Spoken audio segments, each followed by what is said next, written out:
All right, welcome to Mug with Erin. This is my Christmas in July episode.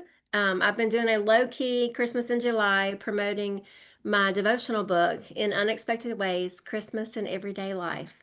And today, as a guest, I have Sally Hanan, who is the voice behind my audiobook. And I don't know if many of you know, I have an audiobook. So if you don't want to sit and read, but you need to listen to encouragement on the go, it's out there. It's on Amazon. But we're going to talk with Sally about the experience and about her writing. Sally, we're so glad that you're here today. Thanks for having me. Oh, there's Prince. See? So, I forgot to do my mug. So I got my Christmas mug in honor of my Christmas in July. And Sally, do you have a mug I today? do, but it's one that my husband picked up for me at the airport when he was in Utah. That's awesome. What's on it? It's huge. But you know, when your husband goes away, he feels obliged to bring you back something to show that he was thinking of you. So this is what he brought back. Oh, that's so sweet though. Yeah. That's so fun. Yeah, we both had the big mugs today. We're gonna Yeah. be productive with our caffeine today. Yeah. Oh, well, Sally, I wanted my readers to kind of get to know you. I've had fun chatting with you before we hit record. What are some things, tell us about yourself and then include one random fact you'd like us to know. Okay, well, I am Irish and I left Ireland when I was 27 with a 5-month-old and a 2-year-old because we got the lottery green card to the States. And um, so we found a church immediately because, you can't really move to a new country and not know anybody. And so they were very welcoming and we fit in very quickly.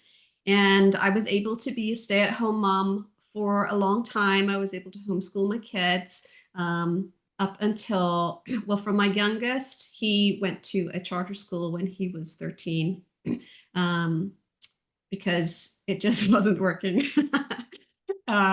But my daughter, we homeschooled her until she finished high school, and then I started to feel like I needed to pull my weight a bit more because I didn't have the excuse of homeschooling my kids anymore. And I've always wanted to write. And I had started a writing course in Ireland when the kids were tiny, because I've always loved it. But it just didn't work. I just didn't have the time, when you've got little ones at home. Mm. And so I felt like God was telling me to give that up for a season, but that I could come back to it later. So I did. And then around 2017, the NaNoWriMo thing was a big deal, writing a novel in a month. And so I thought, I'll try this and see how it goes. And I got this idea of a girl running away from home and ending up in Dublin in Ireland and what would happen from there. And it sort of grew, like you. It took a while to sort of figure out who she was, where she was from, what was going to happen to her. And eventually it came to where she ran away because she was pregnant and she didn't want her best friend. It was just a one night thing when she drank too much and she didn't want to tell him what had happened, because she thought that it would tie him down for the rest of his life, because back in the 80s, which it was set in, back then you had to get married regardless. And he had a lot of big dreams and she didn't want to tie him down. And he'd never told her that he loved her. And she had never told him. The So, angst. Oh, yes. the angst. So she makes a new life for herself in Dublin, but then things happen and she has to face them again and she has to tell him the truth. And things sort of unravel from there. But it has a happy ending. It does. I love your book. It made me Good. want to go get on a plane and go to Ireland. Well, you did, didn't you? So I yes, I felt like I traveled there. Yeah. I love the book. Can you hold up the copy of it that Yeah. people can see? It's so, I mean, the cover's gorgeous. The story is beautiful.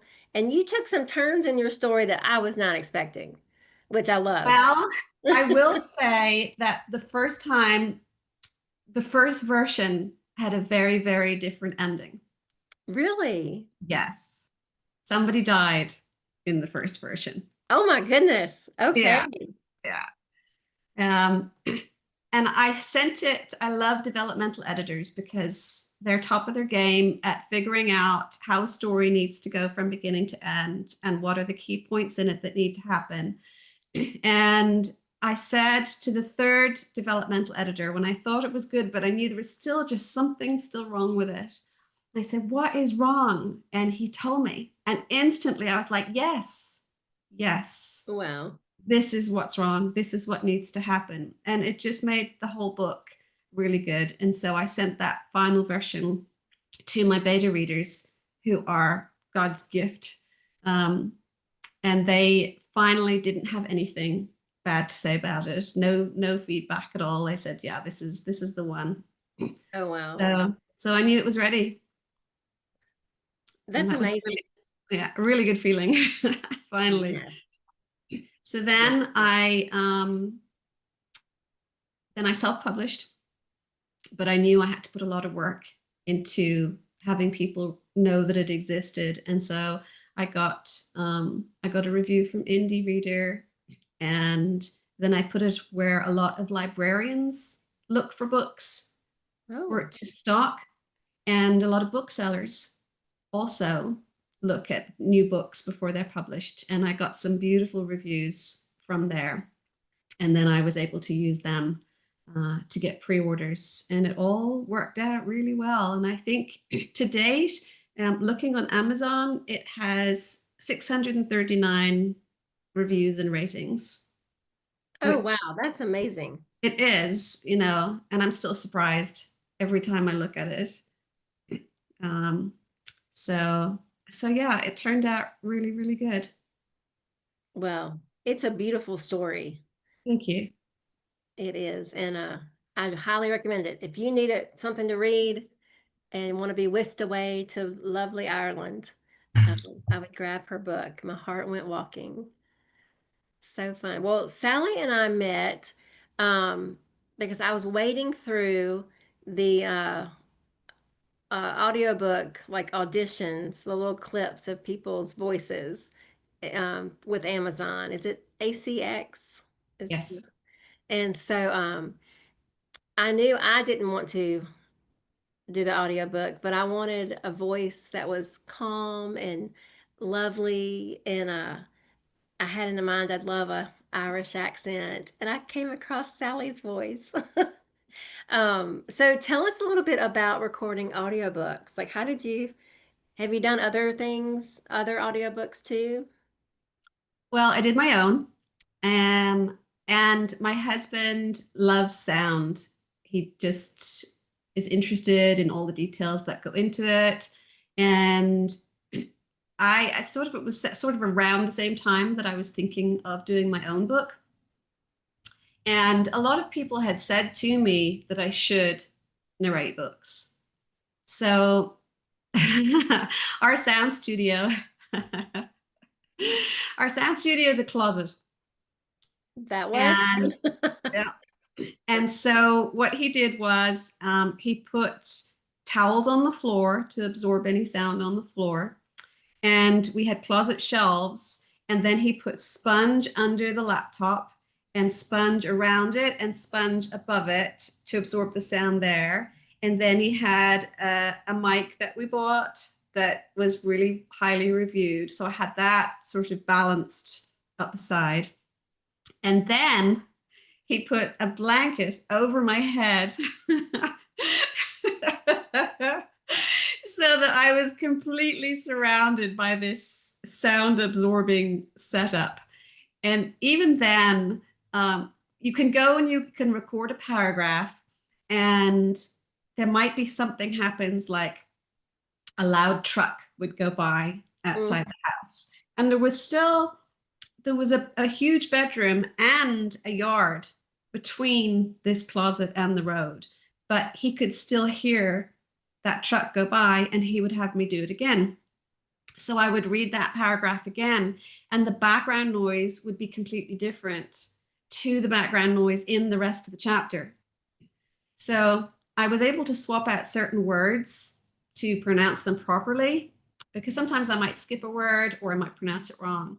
Um, but if I didn't do it well enough, he would make me redo the whole chapter.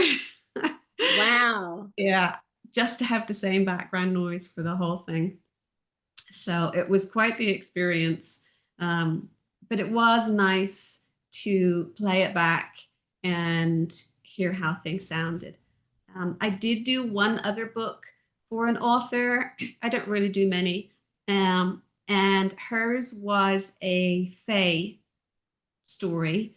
And in it, it was an Irish fairy queen. And so she wanted the same thing with her narrator. She wanted an Irish accent. So I did that one as well. Wow. So did you do the whole book or just the Fairy Queen? The Irish. I've only really done three. I did your book, I did the Fairy Queen one, and I did my one. Okay. So the Fairy Queen one, you did the whole book. Yeah, but it wasn't long. It was you might even know her, Mary DiStefano, I think. And she writes a lot of really nice stuff. Um, Shade, Empire of Ruin, Valiant. Let me see where her book. This one was a shorter read, so I think it was it Fairy Magic.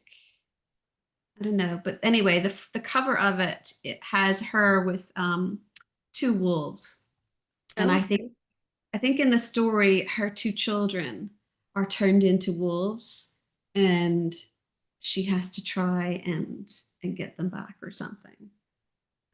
Here, audiobook. I wonder. Sleeping Beauty. Yes, this is it. The first installment in the saga of the Fair Folk, Era Queen of the Fairies. So, yeah, that was a fun one. But hers, it's only 2 hours and 4 minutes listening time. So, a very short little book. And, but it was fun. But the funny thing is, because I have lived in Austin for as long as I've lived in Ireland,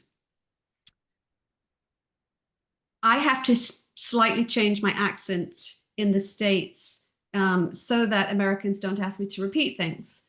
So I might say the word white, which is actually the word white. And so I'd have to change the T and clip it so that people will know straight away what I'm saying. And so for doing her book, I had to have, a stronger Irish accent, and even the same with my novel. I had to have the full Irish accent.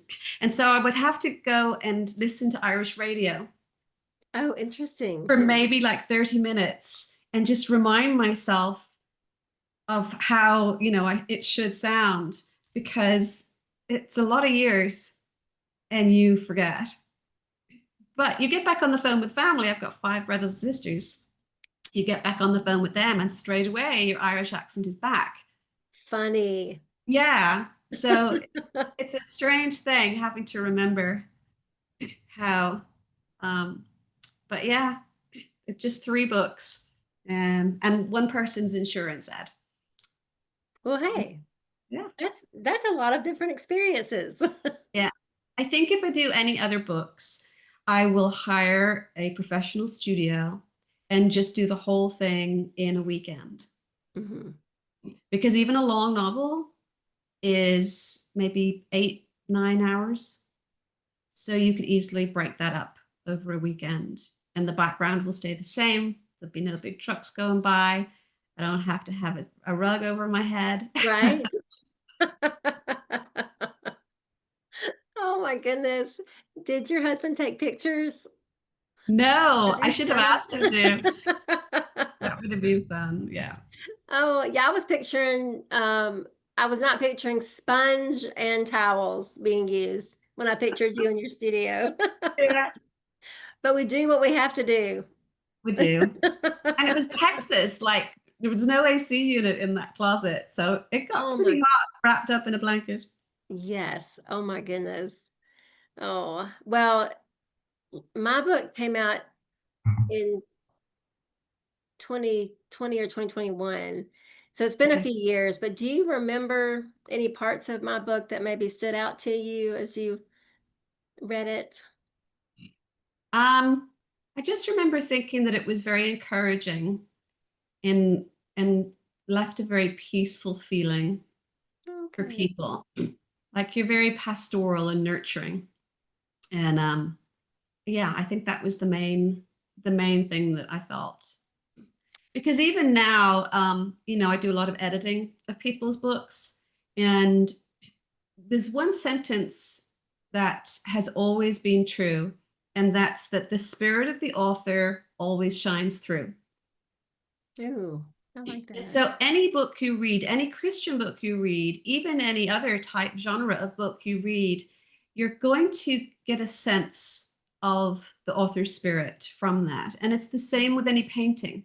There are certain paintings that you're really drawn towards because there's just so much beauty in them and they just give you this feeling of peace.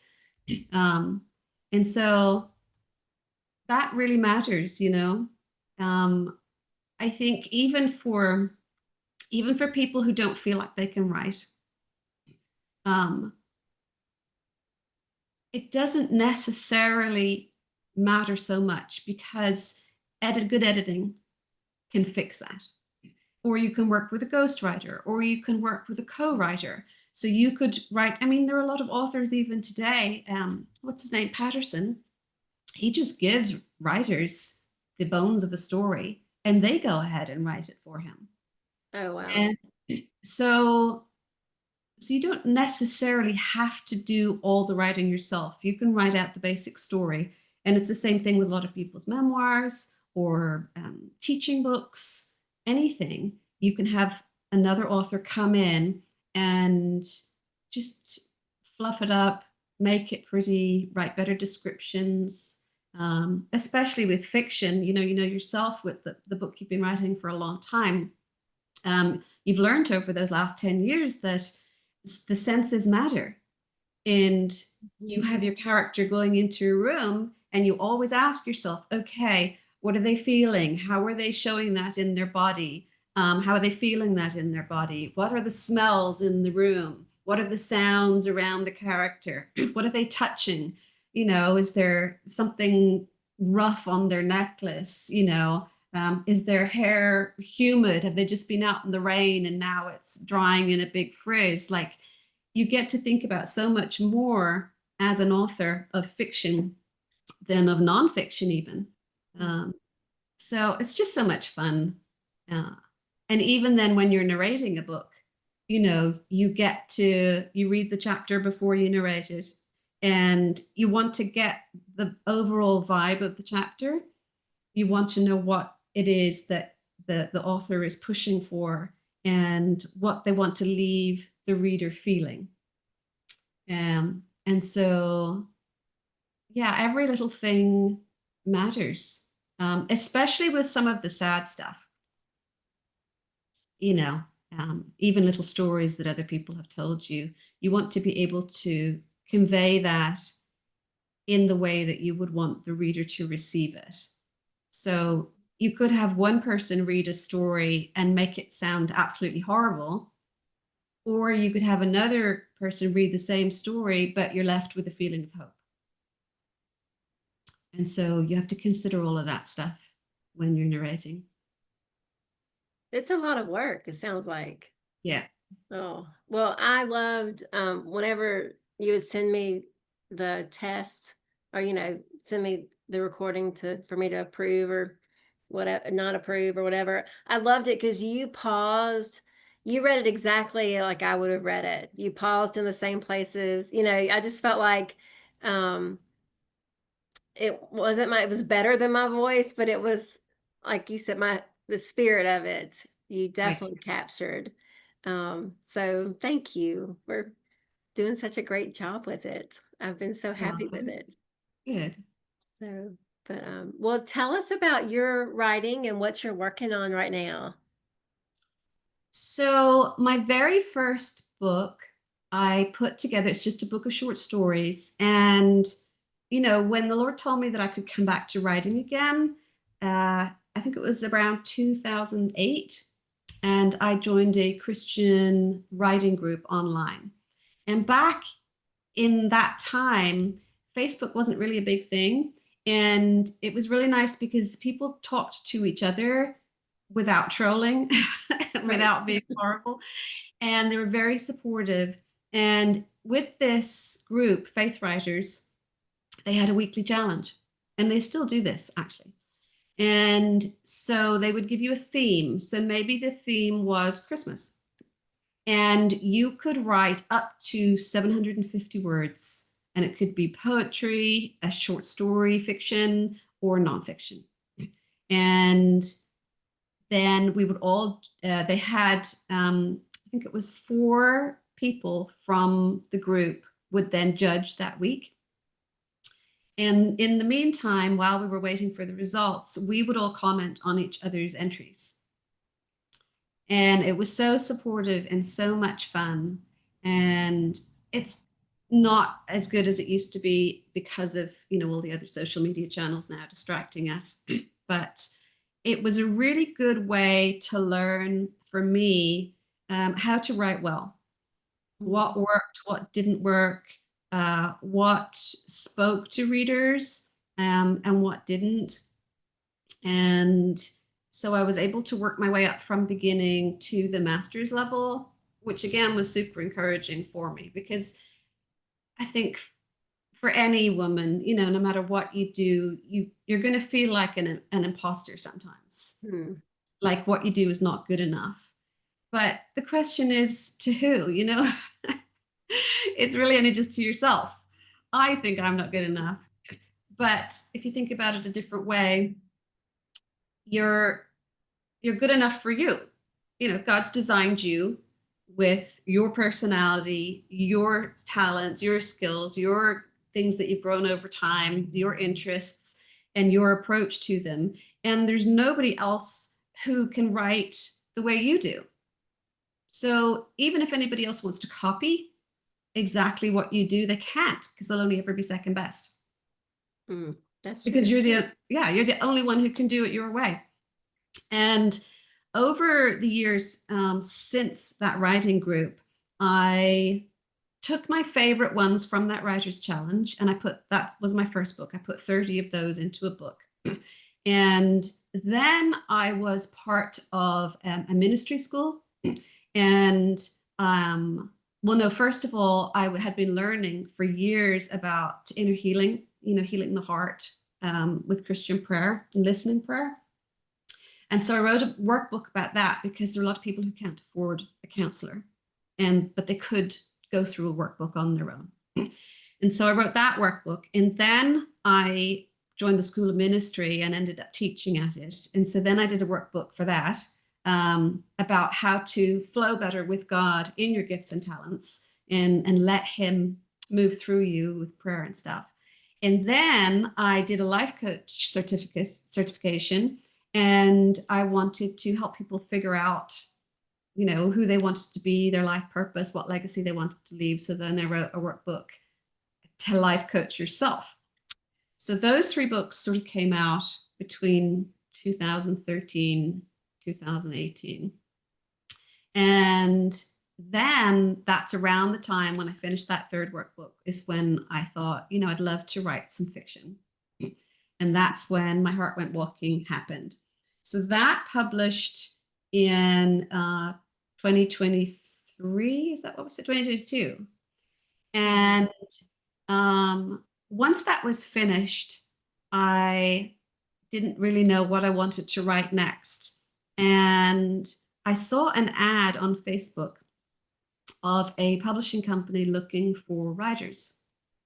And so I talked back and forth with them, and it ended up where one of the guys wrote thrillers, and he'd had a bestseller with one of them. And the other partner sold scripts to film studios.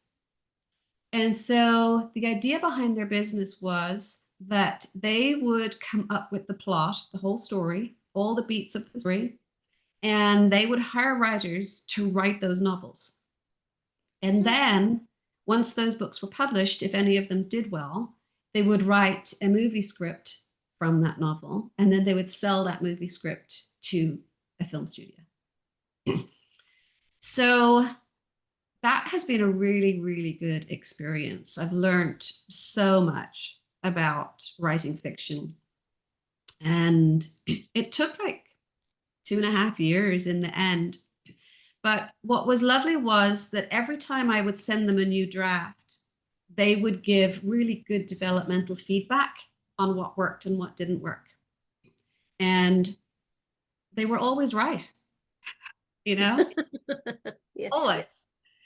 And so even with like one of the last drafts, I thought, yes, this is really good now. They're going to love this. And I sent it back and they're like, well, this character needs to show up a lot more and back off here and add in, a few scenes for this.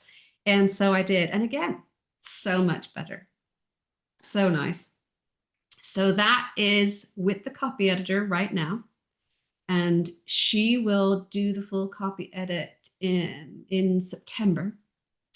So I'm hoping that the book will come out next year, probably in September, because it takes about a year really to do a good job drumming up interest. But that book is about an Irish Canadian priest. His parents were Irish, and he was given a parish in Detroit, Michigan. And it started off really well. And he had a radio show that he started, I think, right after the crash that started the Great Depression. And his radio show was called The Children's Hour. And he spoke these lovely things to children, told little stories. Well, then the radio station owner told him that he would probably get a lot more listeners if he made things political. So he started mixing Christianity with political messages. And then he started slamming the government and the president. And he started telling them how they should be doing their jobs and what they should be doing with, finances and just everything. And at one point, he had 40 million households listening to him. It was a huge deal. And then he started getting anti-Semitic. Uh-oh. And basically his radio show contributed to a lot of people being attacked on the streets, contributed to people not being allowed to buy houses or have jobs.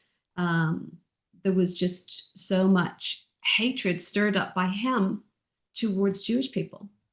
And so the government tried to shut him down.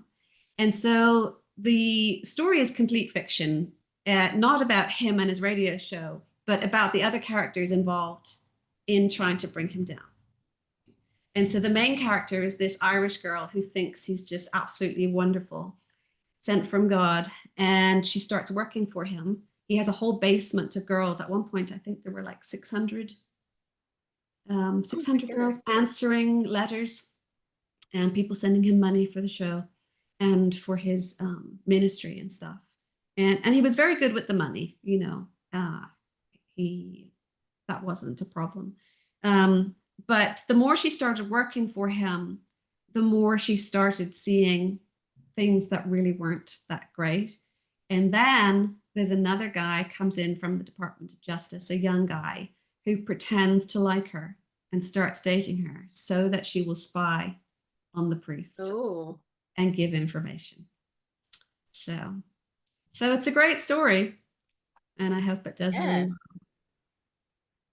It's really different. So it's historic. I mean, it's fiction. It's set. It's not historical fiction. It's not real, but it's Yeah, it's historical fiction because with historical fiction you can have fake characters, but you can still base it on history. okay. That's interesting. That's different than My Heart Went Walking. It is completely different, and I really hope that readers who love My Heart Went Walking won't be really angry with me because My Heart Went Walking is so sweet and family focused and happy and just lovely ending and everything like this. So this book, it's not, you know, it's not. Um, and it doesn't really have a happy ending either. So we'll see. I think I'm just going to warn everybody who read the first one. I'm just going to warn them, look, this is not the same. If you like my writing style, great, go ahead and read it, but don't expect to have the warm fuzzies by the time you're finished. Wow. So is your name on the book? That's the crazy thing about these guys. Normally, when it's you're a write for hire, you Hmm. don't get your name anywhere, not even in the acknowledgments. But for these guys, they do actually, it's like teeny tiny letters, and there's no way you'll see it really on the thumbnail of the book on Amazon, but my name will be there on the front cover. We'll get our microscope Yeah, out, or what are those things? Magnifying microscope. glass. Oh my goodness, microscope. My magnifying glass out and go, there she is. Yeah, Oh, well, that's yeah, exciting. yeah. It sounds like you've been really um, stretching your writing abilities and growing through this process. So much. So much. Yeah, it's crazy. So now that that's with the copy editor, I'm sort of like, okay, what now? I have a book. I've got 40,000 words of it written based on A Tale of Two Cities, sort of set in Ireland in the 80s again. But I went back and looked at it the other day and I'm just like, this is kind of a mess. But, as you know yourself, if you've got 40,000 words of anything, you can probably do something with it. Yeah, that's So yeah, we'll see. We'll see. I could probably send it to a developmental editor and say, help. right. Help me come up with an outline that makes sense here. Well, that's exciting. I know there's lots of ideas, but you have to figure out which one to pounce on Yeah, and commit to and bring to life. yeah, exactly. I was also sort of thinking about with My Heart Went Walking, if I ever did another made it a series or something like that, I'd probably have to kill somebody off.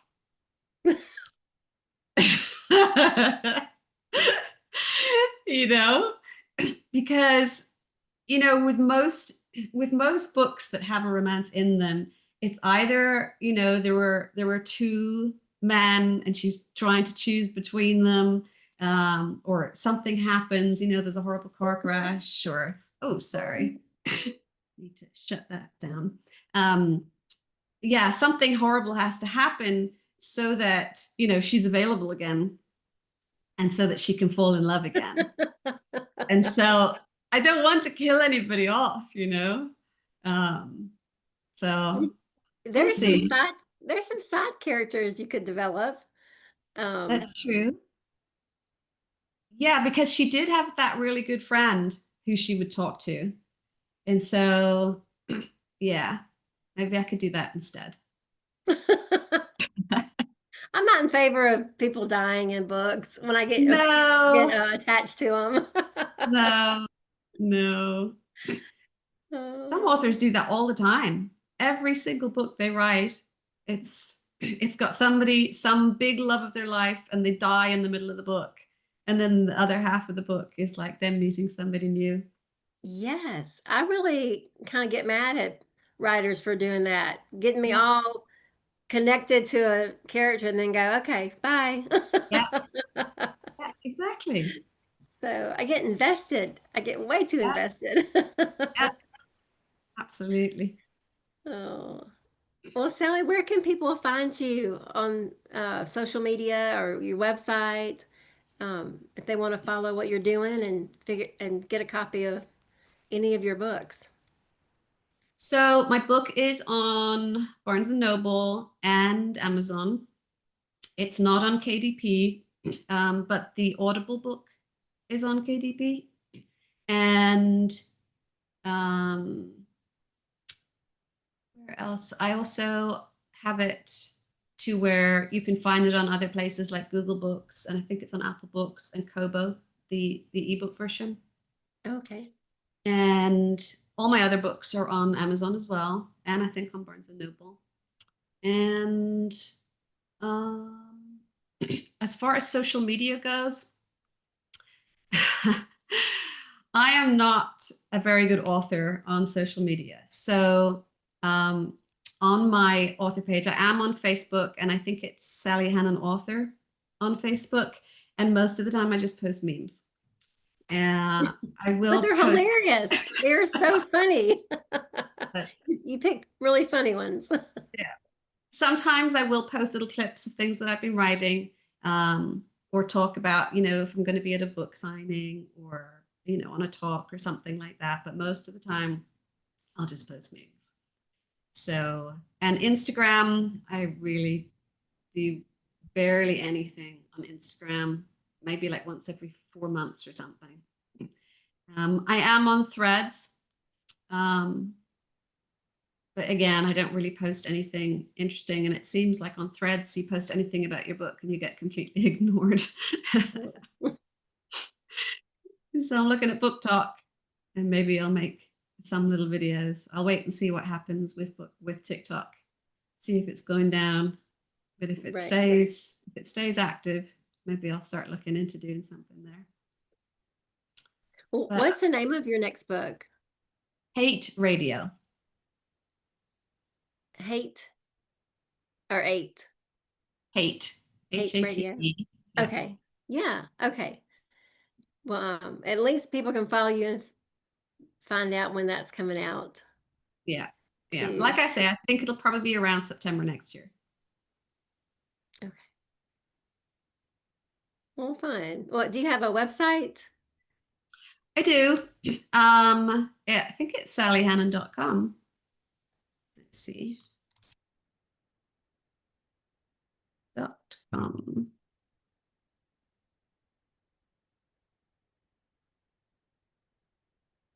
Yep, that's exactly what it is. Well, all right. Well, that'll give my listeners places they can look for you and find you out in the world. Yeah. Have fun. Well, Sally, thank you for being with us today. This has been so fun to talk writing and audiobooks and getting to know you. I appreciate your Yeah, time. you're welcome. It was fun. And Christmas in July is just the sweetest idea. Well, thank you. I got plans to expand it next year, but this was fun to kind of do a test run of Christmas in July. So, Right? so fun. Well, thank you. You're welcome. And Thank you for thank you having for me. joining us today. Oh, did you want to say something else? I'm sorry. No, I said thank you for having me. Oh, you're welcome. Thank you for joining us, and we'll see you next time on Mug to Mug with Erin.